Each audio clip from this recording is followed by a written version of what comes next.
কোনো একটা সাবজেক্টে ফেল করলে বা কোনো একটা এক্সামে ফেল করলে আর একবার পরীক্ষা দিতে হয় তো, আর একবার পড়াশোনা করতে হয় তো ভালো করে। জীবনটাও কিন্তু সেম। কিন্তু তবু একটা সুবিধা ছিল স্কুল লাইফ বা কলেজ লাইফে, তুমি অল টোটালে মিনিমাম একটা নাম্বার পেলেও হয়ে যেত, তাতেও ছাড় ছিল। ভালো করে নাই বা মুখস্থ করলে, না বা বুঝলে কোনো ব্যাপার না। কিন্তু জীবনের খেলায় সেটা হয় না।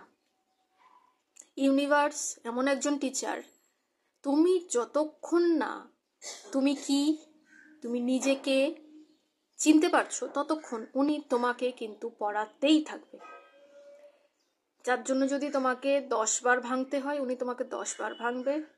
10 বার কষ্ট পেতে হলে উনি তোমাকে 10 বার কষ্ট পাওয়াবে, কিন্তু উনি হাল ছাড়বে না। এতটাই কড়া একজন টিচার। যতক্ষণ না তুমি বুঝতে শিখছো যে তুমি কে, তুমি অ্যাকচুয়ালি এসছো কেন এখানে, কি তোমার দায়িত্ব, কি তোমার রেসপন্সিবিলিটি, কি তোমার কাজ, ততক্ষণ পর্যন্ত উনি হাল ছাড়ে না। আমরা অনেকেই এই ব্যাপারগুলো বুঝে উঠতে পারি না। আমরা ভাবি এই তো একবার ঠকলাম, আবার একটা মানুষ ঠকালো, আবার একটা মানুষ ঠকালো, আবার এই হলো।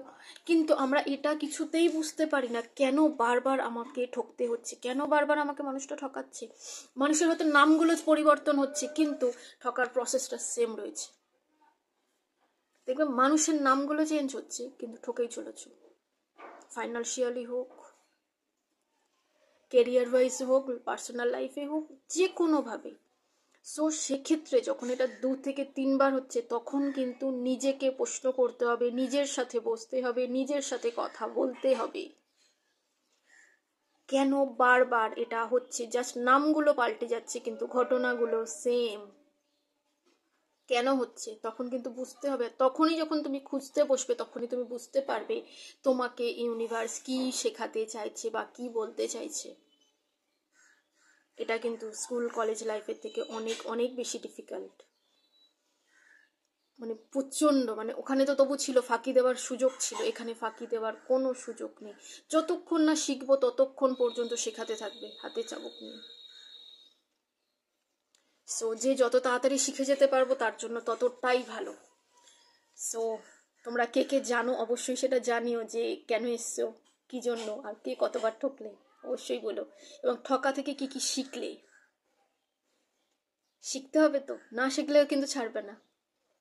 বয়স কত সেটা দিয়ে কোনো যায় আসে না ইউনিভার্সের, কারণ ওনার কাছে এসবের কোনো মানে নেই। সুতরাং শিখে গেছো কি জানাবেন অবশ্যই, আর কি শিখলেন।